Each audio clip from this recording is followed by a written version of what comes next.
অনেকদিন পর আজকে এলাম আবার এক ভিডিও বার্তা নিয়ে। রাজ্যে বেশ কয়েকটি দুর্গাপুজো থেকে এই পর্যন্ত প্রায় দুটি সাম্প্রদায়িক দাঙ্গার ঘটনা প্রায় ঘটে গেল। আমার বেশ মনে হচ্ছে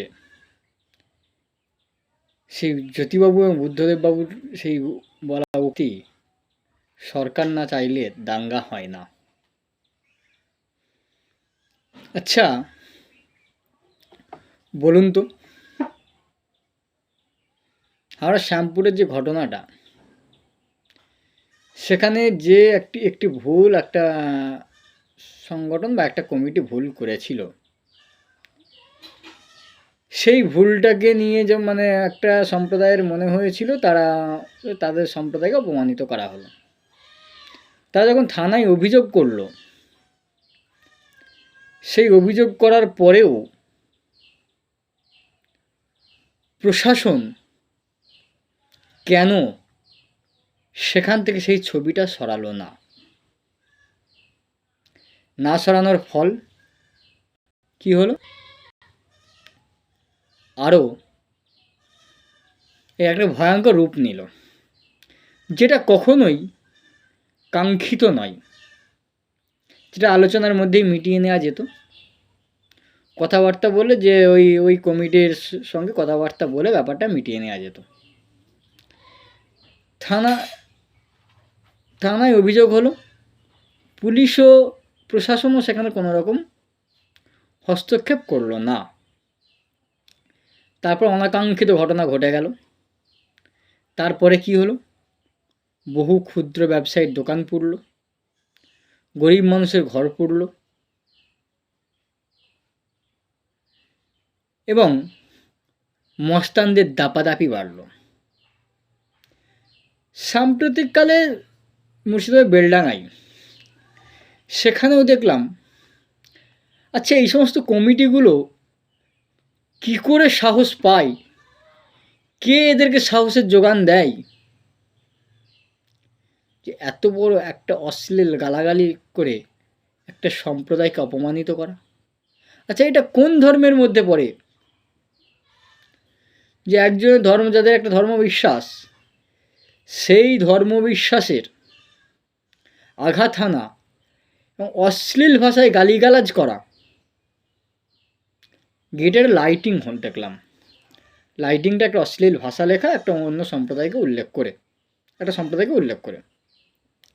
আচ্ছা আমার কাছে কথা হচ্ছে, যখন আমরা কোনো বড় অনুষ্ঠান দেখি, বড় কোনো দেখি, সেখানে তো পুলিশের একজন আইবি অফিসার এবং সিভিক ভলেন্টিয়ার থাকেন, সে তাদের কি নজরে পড়েনি ওই লেখাটা? যদি পড়ে থাকে,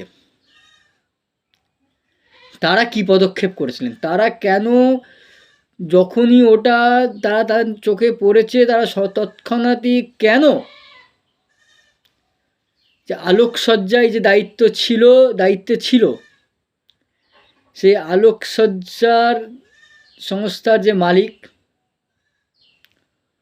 ওই কমিটির সম্পাদক, সভাপতি সহ যতগুলো অ্যাক্টিভ সদস্য ছিল, তাদের বিরুদ্ধে আইনি ব্যবস্থা কেন নিল না? পুলিশ নীরব থাকলো। উল্টো দিকে যারা সম্প্রদায়কে অপমানিত করা হয়েছে বলে গিয়ে হামলা চালালো, আচ্ছা আমাদের দেশে তো আইন বলে কিছু একটা ব্যাপার আছে, তারাই বা এত সাহস পায় কি করে অন্য ধর্মের একটা যখন অনুষ্ঠান চলে তার উপর আক্রমণ নামিয়ে আনার? তাহলে প্রশাসনের তো এখানে তিন ধরনের মানুষের বিরুদ্ধে আইনত কঠোর শাস্তির ব্যবস্থা করা দরকার অবশ্যই। এক হচ্ছে ওই কমিটি, যাদের অনুষ্ঠান গেটে লাইটিং আলোকসজ্জায় লেখাটা ফুটে উঠেছিল, এবং ওই আলোকসজ্জা সংস্থার যে মালিক থেকে কর্মী যারা বরাদ্দটা নিয়েছিল তাদের, ঘটনাস্থলে যদি কোনো আইবি অফিসার এবং প্রশাসনের কোনো আইবি অফিসার, নিরাপত্তা দায়িত্বে যারা থাকেন আর কি, আইবি অফিসার এবং সিভিক, তাদের বিরুদ্ধেও হিংসা ছড়ানোর মতো আইনে তাদেরকে ইমিডিয়েটলি তাদের চাকরি থেকে বরখাস্ত করে ইমিডিয়েটলি তাদেরকে পুলিশ কাস্টাডিতে নেওয়া উচিত। আর এক ধরনের কারা, যারা আইনটা নিজের হাতে তুলে নিল, তাদের বিরুদ্ধেও। আচ্ছা, এই বাংলা তো আমরা দেখিনি, আমরা তো এই বাংলা দেখে বড় হইনি। এই বাংলার তো একটা আলাদা সংস্কৃতি।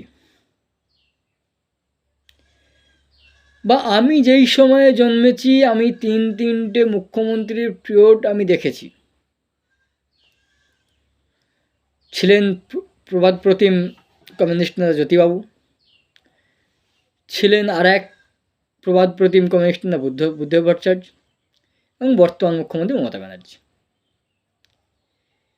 আচ্ছা, এর আগের যে মমতা ব্যানার্জির আগের পিরিয়ডে যে দুজন মুখ্যমন্ত্রী দেখেছি, তাদের সময়ে বা সেই রাজত্বের সময়ে আজকে যারা এই ধরনের সুশ্রু দিচ্ছে, তখন কি তারা ছিল না? তারা সেদিনও ছিল, তারা আজকেও আছে, কিন্তু তারা সেদিন পারত না, কারণ সেদিন প্রশাসনিক প্রধানের চেয়ারে বসে এই বার্তা দীপ্ত কণ্ঠে হুঁশিয়ারির সঙ্গে এই বার্তা দেওয়ার লোক ছিলেন, যিনি বলতেন দাঙ্গা বা লাগাতে এলে দাঙ্গাবাজদের মাথাগুলো ভেঙে গুড়িয়ে দেওয়া হবে। বর্তমানে তো সেই প্রশাসনিক প্রধান আমরা দেখতে পাইনি। কখনো উনি গীতা পাঠ করছেন, কখনো কোরআন পাঠ করছেন, কখনো কাউকে দুধেল গাই বলছেন, আবার কখনো নিজেকে বড় ধার্মিক অর্থাৎ বড় হিন্দু বলে নিজেকে বলছেন।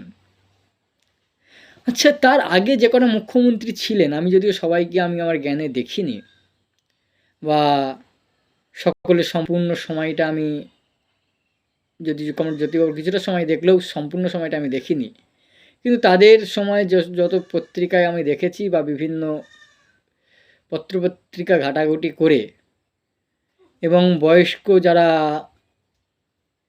কাকা জেঠু পিসিমা কাকিমা, তাদের মুখে আমি শুনেছি ডক্টর বিধানচন্দ্র রায়, প্রফুল্লচন্দ্র ঘোষ, অজয় মুখার্জি, সিদ্ধার্থ শঙ্কর রায়, জ্যোতি বসু, কমল বুদ্ধদেব ভট্টাচার্যের পুরো পিরিয়ডটাই তো আমি দেখেছি। মানে অ্যাক্টিভভাবেই আমি ছিলাম সেই সময়, যথেষ্ট আমার তখন জ্ঞান। এরা যে দাঙ্গা হয়েছে সেইভাবে আমরা তো শুনিনি। আমার দেখা 2000 সালের পরে, তখন রাজ্যের মুখ্যমন্ত্রী কমলজ্যোতি বুদ্ধদেব ভট্টাচার্য উলুবেড়িয়াতে একবার সুশ্রুতি দিয়েছিল, উলুবেড়িয়ার বুকে, উলুবেড়িয়া ওই বেলাসিজবেড়িয়া বলে একটা এলাকায়, যেখানে সুশ্রুতি দেওয়া হয়েছিল। কিন্তু প্রশাসনিক তৎপরতায় সেই সুশ্রুতিটা 10 মিনিটের বেশি টিকতে পারেনি। আগুন পোড়া তো দূরের কথা, দোকান ঘর ভাঙচুর পোড়ানো তো দূরের কথা, একটা ইটের টুকরো পর্যন্ত কোনো পক্ষ থেকেই ছুটতে সাহস পায়নি। উইথিন 15 মিনিটস 144 জারি হয়ে গিয়েছিল। আজকে কেন পারছেন না রাজ্যের মুখ্যমন্ত্রী? 2011 সালের পরে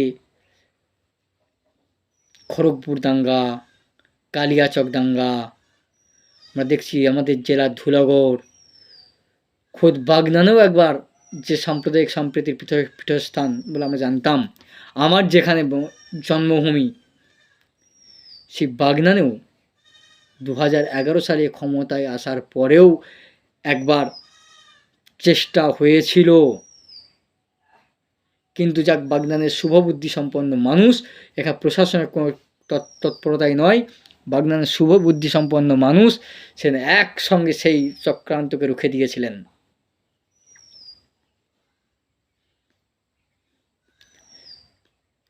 বেলডাঙ্গা বলুন, শ্যামপুর বলুন, গার্ডেন রিচ বলুন, কেন হচ্ছে এই বাংলায়?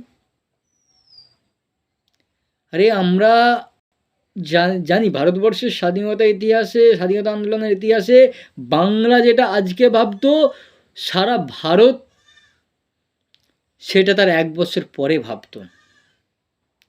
আমার বাংলা স্বাধীনতা আন্দোলনের একের পর এক বিপ্লবী উদাহরণ দিয়েছেন, একের পর এক দামাল সন্তান উপহার দিয়ে। সুভাষচন্দ্র বসু হতে পারেন, ক্ষুদিরাম বসু হতে পারেন, প্রফুল্ল চাকি হতে পারেন, গোলাম মাসুম হতে পারেন, তিতুমির খ্যাত মীর নিসার আলী হতে পারেন, বাঘা যতীন হতে পারেন, বিনয় বাদল দীনেশ। এই বাংলায় ভারতবর্ষের যে নবজাগরণ হয়েছিল তার অন্যতম পথিকৃত এই বাংলাতেই বিদ্যাসাগর রামমোহন জন্ম, এখানেই রবীন্দ্রনাথ নজরুল ইসলামের একই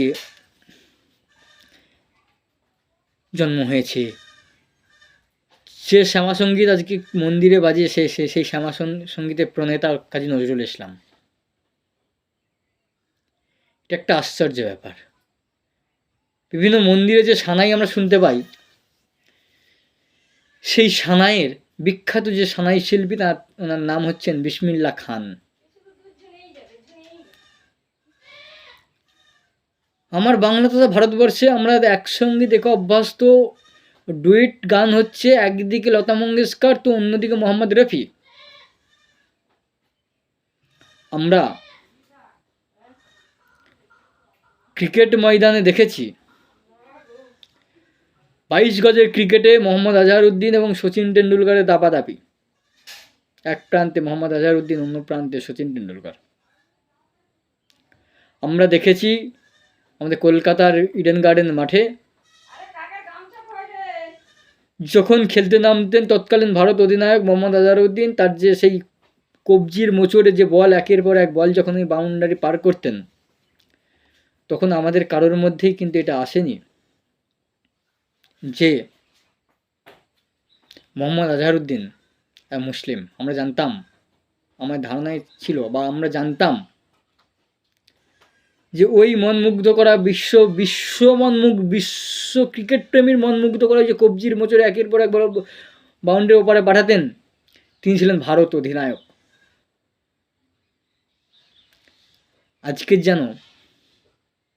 আজকের দিনে দাঁড়িয়ে যেন এসব আমাদের কাছে ইতিহাস হয়ে গেছে। আচ্ছা বলুন তো, 2001 সালে লর্ডসের মাঠে যারা আমাদের দেশকে 190 বছর ধরে শাসন ও শোষণ করে গেল, সেই ইংল্যান্ডের বিরুদ্ধে ন্যাটো ট্রফির ফাইনাল খেলতে নেমেছে ভারত যখন 5 উইকেট হারিয়ে নিশ্চিত পরাজয়ের মুখে, ঠিক সেই সময়ই দেখলাম পাঞ্জাবের শিখ সম্প্রদায়, শিখ ধর্মে বিশ্বাসী মানুষের ঘরে জন্মানো যুবরাজ সিং, উত্তরপ্রদেশে মুসলিম সম্প্রদায়ে জন্মানো মোহাম্মদ কাইফ, দুজনের যুগলবন্দিতে ভারতের নিশ্চিত হারের জায়গা থেকে রক্ষা করে নিয়ে এলেন। একবারও কি আমাদের মাথায় সেদিন এসেছিল যে যুবরাজ সিং শিখ ধর্মে বিশ্বাসী, মোহাম্মদ কাইফ মুসলিম ধর্মে বিশ্বাসী? সেদিন জেনেছিলাম যে 2 ভারতীয় ক্রিকেটার যারা সেই ব্রিটিশদের সেই 190 বছর ধরে যারা আমাকে শাসন ও শোষণ করে গেছে, সেই ইংল্যান্ডের মাটিতে, তাদের লর্ডসের মাটিতে নাস্তানাবুদ করিয়ে ন্যাটো ট্রফি জিতে আমার দেশে ফিরে আসছে।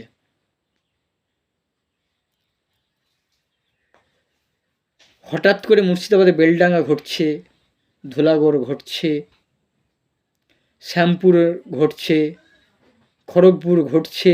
এই 2011 সালের পরে একের পর এক, শুধু ভারতবর্ষ জুড়ে নয়, আমরা যে উত্তর ভারতে আমরা দেখি মণিপুর, উত্তরপ্রদেশ, একের পর এক কোথাও আমরা নিয়ে এসেছি।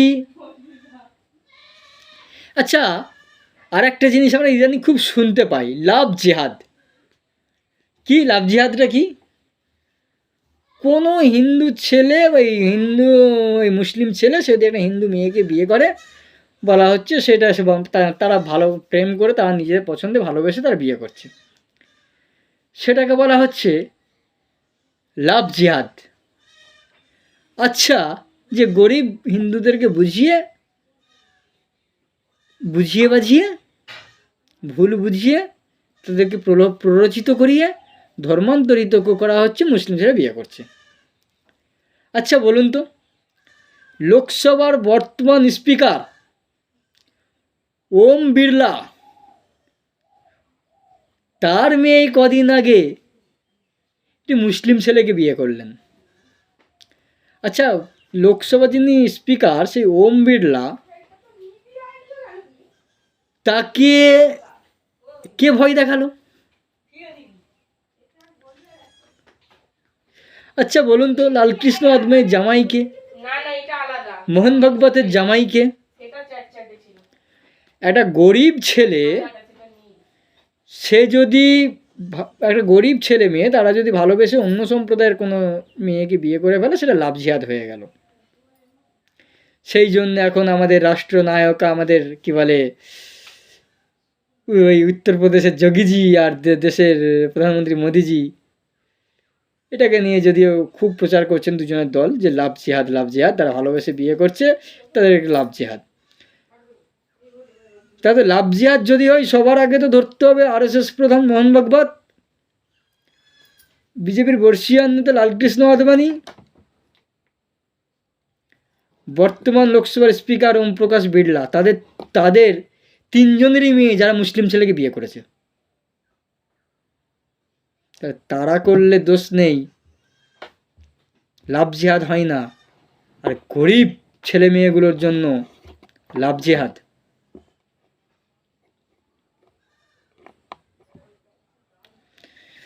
উত্তর ভারত বরাবরই ছিল, আমরা জানি, সাম্প্রদায়িক উস্কানির পীঠস্থান, কিন্তু বাংলা তো কোনোদিন ছিল না। অবিভক্ত বাংলাই বলি, বর্তমান বাংলাই বলি, যেখানে এই বাংলাকে 1905 সালে ব্রিটিশরা ধর্মীয় ভিত্তিতে ভাগ করতে চেয়েছিলেন, সেই বাংলাতেই কবিগুরু রবীন্দ্রনাথ ঠাকুর, যিনি 1905 সালে 16ই অক্টোবর রাখি বন্ধন করিয়ে বুঝিয়ে দিয়েছিলেন এই বাংলাকে ধর্মের ভিত্তিতে ভাগ করা যায় না।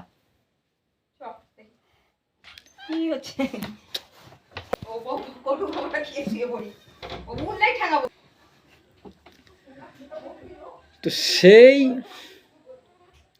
বাংলাতে, সেই রবীন্দ্রনাথ ঠাকুরের বাংলাতে কেন এত উস্কানি হয়? আমার সত্যিই তো আশ্চর্য লাগে। আমরা কি রবীন্দ্রনাথ ঠাকুর, নজরুল ইসলাম, সুভাষচন্দ্র বোসদের বাংলাতে জন্মেছি? আমরা কি দেশবন্ধু চিত্তরঞ্জন দাসের বাংলায় জন্মেছি বা এখন বাস করছি? আজ সত্যিই আশ্চর্য লাগে। এ বাংলা শ্যামাপ্রসাদ মুখার্জির হতে পারে, এ বাংলা রবীন্দ্রনাথের হতে পারে না, এ বাংলা নজরুল ইসলামের হতে পারে না, এ বাংলা দিলীপ ঘোষদের হতে পারে, এ বাংলা বুদ্ধদেব ভট্টাচার্যের বাংলা হতে পারে না, এ বাংলা মমতা ব্যানার্জির বাংলা হতে পারে, এ বাংলা জ্যোতিবাবুদের বাংলা হতে পারে না। কারণ বর্তমান বাংলা সাম্প্রদায়িক উস্কানি এবং সাম্প্রদায়িক দাঙ্গার বাংলায় পরিণত হয়েছে। এ বাংলার সম্প্রীতি নষ্ট করে দেওয়া হয়েছে, এবং সেইটা সরকারি মদতেই করা হয়েছে। চুরি, কখনো চুরি জোচ্চুরি ঢাকতে দাঙ্গা লাগানো হচ্ছে, কখনো বা আরজি করের মতো ন্যাক্কারজনক ঘটনাকে ঢাকতে এবং দাঙ্গা লাগানো হচ্ছে। তাই বাংলার সুশীল সমাজের কাছে আমার এখন আবেদন, আপনারা একজোট হন, এই চক্রান্তকে ভেঙে দিন। এই ডিভাইড অ্যান্ড রুল যে পথে ব্রিটিশরা হেঁটেছিল, সেই পথে আজকে হাঁটছে মোদি আর দিদি। মানুষকে ধর্মের ভিত্তিতে ভাগ করে দাও, তাহলে আমরা ক্ষমতায় অনেক বেশি দিন থাকতে পারবো। কৃষক তার ফসলের দাম পেলো কি শ্রমিক তার সঠিক মজুরি পেলো, এটা ভাবতে দিও না। ছেলেমেয়েরা স্কুলে গিয়ে সঠিক পড়াশোনা করলো কি না, তাদেরকে যে শিক্ষক যে শিক্ষা দেবেন সেই শিক্ষকের কি যোগ্যতা সেটা নিয়ে ভেবো না। দুটো টনিক হাতে ধরিয়ে দাও, একটা হিন্দু টনিক, একটা মুসলিম টনিক। তোরা টনিক খা, মারামারি কর, আর আমরা আরও বেশি দিন ক্ষমতায় থাকতে পারবো, আরও বেশি ইলেকট্রাল বন্ডের টাকা খেতে পারবো, ইলেকট্রাল বন্ডের নামে তোলাবাজি করতে পারবো, আমরা আরও চুরি করতে পারবো, আমরা পিএম কেয়ারের টাকা খেতে পারি। তাই আমি আবারও আবেদন করব রাজ্যের মানুষকে, সাম্প্রদায়িক সম্প্রীতি বজায় রাখুন, আগে ভালো প্রতিবেশী হন, তারপর ভালো ধার্মিক হবেন। ধন্যবাদ।